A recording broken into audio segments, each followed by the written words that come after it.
Welcome to another edition of Self-Defense Across America.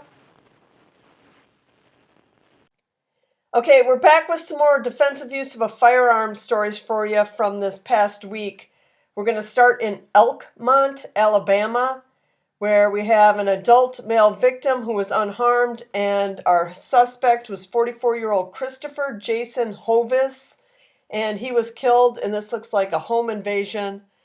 A suspect in an overnight home burglary in Elkmont is dead after he was shot by the homeowner. Deputies with the sheriff's office responded to a report of a burglary around 4:20 a.m. on Saturday at a home in the 17,000 block of Morris Road. The homeowner reported that they were woken up by someone who was violently attempting to gain entry into their home. LCSO says the owner of the home armed himself and waited for deputies to arrive, but before they made it to the scene, the offender kicked in the door and entered the home unlawfully. The suspect was met by gunfire from the homeowner once inside.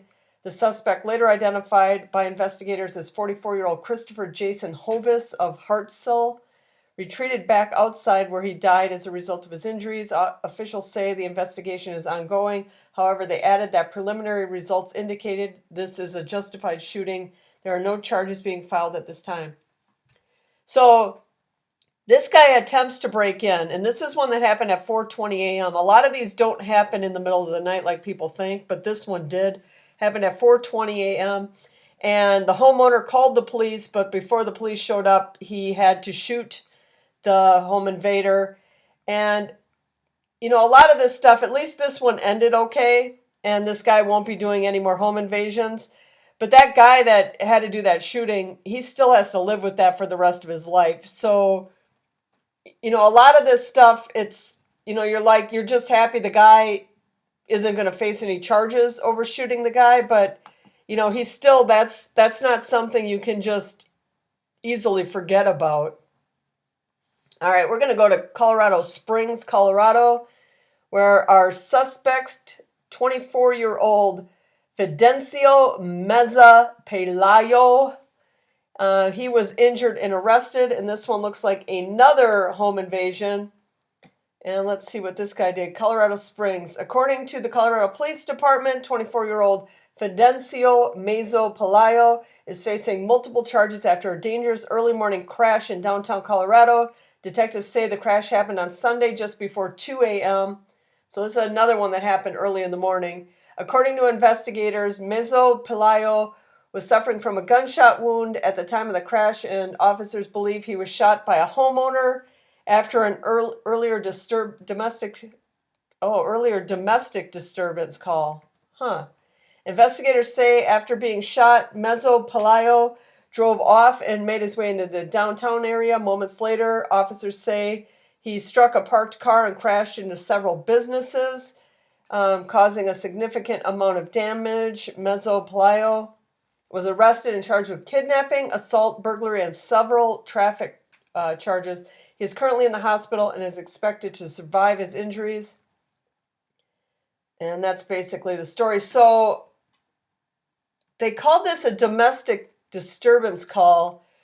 So he was shot by a homeowner. So it was unclear kind of in the home invasion. Yeah, it didn't say that this is calling it a domestic disturbance, and in the original report it was calling it home invasion. So this is some guy that was a ex-husband, ex-boyfriend, ex-something to somebody, and ended up at a house that he shouldn't have been at and ended up getting shot, and as a result crashed into a bunch of buildings and got himself arrested. Okay, so we're going to go to Columbia, South Carolina, where our victim is an adult female and she was unharmed, and our suspect is an adult male and he was killed, and this is another home invasion. A woman shot and killed a man in self-defense shooting early Sunday morning, according to the Richland County Sheriff's Department. Deputies said they responded to a shooting at an apartment building in Columbia around 5 a.m. So another one, 5 a.m. Sunday. Upon arriving at the scene, they discovered a woman had been shot and killed had shot and killed a man in her apartment.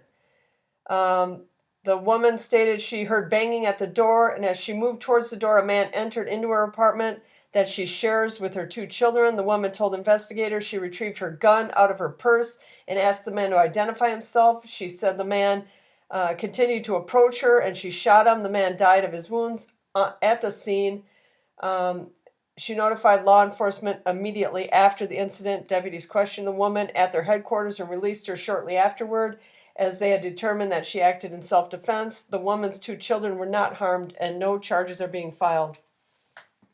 So this is another one where the lady was forced to kill a man. So this is 2 home invasions that they were forced to kill somebody in. And it's a good thing that these people had the ability to protect themselves. But at the same time, I mean, this goes back to they're forcing people, these criminals that are doing these home invasions are forcing people to kill them in a lot of cases, which has long-lasting effects on the person that ends up being the shooter. But the incident likely ended better than it would have otherwise if they couldn't have protected themselves. So we're going to go to Warner Robins, Georgia, where our victim, this is another female victim, 60-year-old female, and our suspect, this is a family relation. It just says a 62-year-old male that is a family member. A 68-year-old man is in the hospital after a domestic dispute led to a shooting on Friday night. According to the Warner Robins Police Department, officers responded to a call around 5 p.m., so this one's much later in the day. Police say the caller, identified only as a 60-year-old woman, reported she had shot her brother, a 62-year-old man who had been striking her husband on the head with a pipe. The suspect was said to have been shot only after he failed to stop hitting the caller's husband in the head. Police say the suspect was stabilized and taken to Atrium Health for treatment. The caller's husband was taken to the Houston Healthcare. No identities have been released due to the incident being investigated as a domestic violence matter. So this lady's brother is beating her husband in the head with a pipe, and she's forced to shoot him to get him to stop. And, again, who knows what would have happened to the husband. I mean, it sounds like he's alive right now, but who knows what would have happened to the husband if she wasn't there to have stopped it. He likely would have suffered brain damage or something else. So, I mean, again, it just shows that having the ability to protect yourself or protect the people around you that you care about, how important that actually is, even from other members of your own family, apparently, like in that case. So let's go to Baltimore, Maryland, where we have an adult female who was unharmed. That's our victim.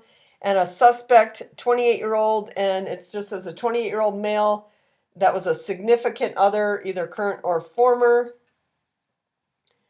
At approximately 1:28 a.m., Northern District Patrol officers responded to the 3000 block of West Garrison Avenue for a reported shooting. So this one, again, was at 1:28 in the a.m., so it's an early morning one. Upon arrival, officers located a 28-year-old male victim suffering from an apparent gunshot wound to the stomach. The victim was transported to the area hospital in stable condition. Preliminary investigators revealed that the victim broke into his ex-girlfriend's house and attempted to get into her locked bedroom when he was shot by his ex-girlfriend. Northern District shooting detectives responded to the scene and assumed control of the investigation. So this is another thing, especially for women that have these guys that just don't leave when you break up with them, or they just don't leave you alone when you stop dating. And she's lucky that she had the ability to defend herself, because a lot of times, these women, they go get restraining orders that all they do is they escalate situations. And oftentimes when you get a restraining order against a guy, the outcome is not good. She didn't kill him. She shot him. He got the message. Hopefully, he learns a lesson from all this and he leaves her alone. I don't know that that'll be the case or not, but, you have to, if you're a female and you have anyone that you dated that's even a little bit suspect, you have to have the ability to defend yourself, because they don't always leave. Just because you think it's over, it might not be over for them. Okay, let's go to Alexandria, Alabama, where we have a female victim who was unharmed. And this is another one, significant other. And our suspect is 47-year-old Scott Clifford Ingram. And it's significant other, current or previous. Man was shot multiple times after attempting to break into his ex-wife's home. There we go. Deputies responded to a call Tuesday afternoon from a woman in Alexandria reporting a home invasion by 47-year-old Scott Ingram. She identified him as her ex-husband. Authorities arrived on the scene and found Ingram, who was shot multiple times. He was immediately transported to a local hospital, and his condition is currently being evaluated. The caller and her daughter were found outside the home, uninjured. The preliminary investigation revealed that Ingram attempted to enter the home and was subsequently shot by one of the residents. Ingram has a lengthy criminal history, including 4 violations of a protective from abuse order, 6 arrests in 2022, and an active warrant for violation of a protection order issued from earlier that morning. Ingram was out on bond from a previous violation of a protection order from late last year. That case is under investigation. So this is, again, this lady was smart to get a gun as well as the restraining order or protection order, because he's got a violation from a previous protection order, and he was out on bond from a previous one from last year. I mean, the guy is clearly not obeying the protection order. And he keeps coming back at her, it sounds like. And, on top of that, he's got a lengthy criminal history. And she was smart to give herself the ability to protect herself from him. And, he's just going to get released, and he's just going to keep coming back. Because, from what they said in here, he's come back multiple times already. And he's not learning from it, and it's not something they're going to put him in jail for too long for, if at all, because they don't put people in jail anymore like they should. Okay, so let's go to Sadler, Texas, where we have a 45-year-old male victim, Timmy Kelly, who was unharmed, and our suspect is 45-year-old Jimmy Kelly, family member, and he was killed. And these two are probably twins, because the Timmy and Jimmy, they're both the exact same age. Authorities revealed that 2 brothers were involved in a deadly shooting in Sadler. According to the Grayson County Sheriff's Office, on Saturday, deputies were called to the scene of a shooting on Campbell Road, where they found Jimmy Kelly, 45, of Sadler, with an upper body gunshot wound. Investigators determined that Kelly had been shot by his brother Timmy Kelly, 45, who was still on the scene when the deputies arrived. Witnesses told investigators that Jimmy threatened Timmy before he went inside, grabbed a rifle, came outside, and fired a shot at Timmy. Witnesses then said that Timmy fired a single round back at Jimmy, which struck and killed him. No charges have been filed. The investigation said there is no indication of a threat to the public. So the one brother goes in to get a gun to shoot the other brother, but doesn't hit him. And then the other brother shoots back, and that shot proves fatal. I don't know why it is that all of these, and I'm assuming this was because of an argument, all these arguments have to lead to gunfire these days.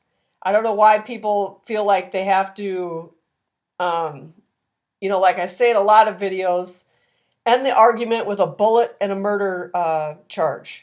Which is basically what happens in a lot of these, is someone ends up dead and someone ends up in jail. And in this case, the guy that ended up dead was the one that started the whole thing. So his brother, the one that shot him, probably won't face any charges. If the criminal does not fear the police, a judge, or prison, he must be taught to fear his victims. This is a weekly video, so if you like this type of content, hit that like button, leave your thoughts in the comments, and consider subscribing. And I'll catch you next week.